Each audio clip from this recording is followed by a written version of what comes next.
How to install Netflix on your own kid's tablet. First thing, once you're on this screen, you're gonna tap on the Play Store. Or you can drag up from the bottom of the screen. It may take a few try. Okay, here we go. And now you're gonna see all the apps.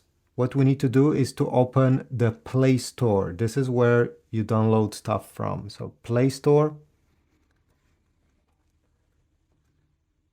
Okay, whatever. Now over here, you're gonna select search on the left side, and on the top, you're gonna tap on the search bar and we're gonna type Netflix.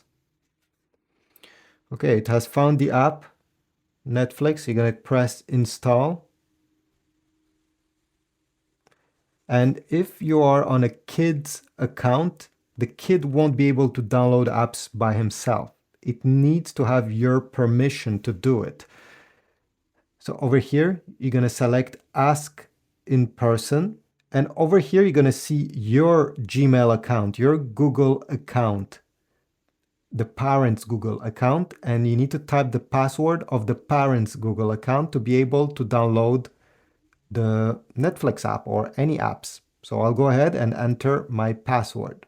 Okay, once I have done this, the download has started, as you see on the corner over here.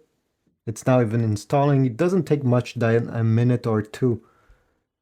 And here we go, it got installed. You can exit here, you can press open, but let me just exit the Play Store. And Netflix has been added. You can move it around by keeping your finger pressed on the app and placing it where you want. Open Netflix, you'll be asked to enter obviously your password of your Netflix account to have access to all the content. Get started. Enter your email or phone number associated with your account, enter your password, and this is it. Thanks for watching. I hope this was useful. Please leave a like, subscribe, comment, and I'll see you in the next video.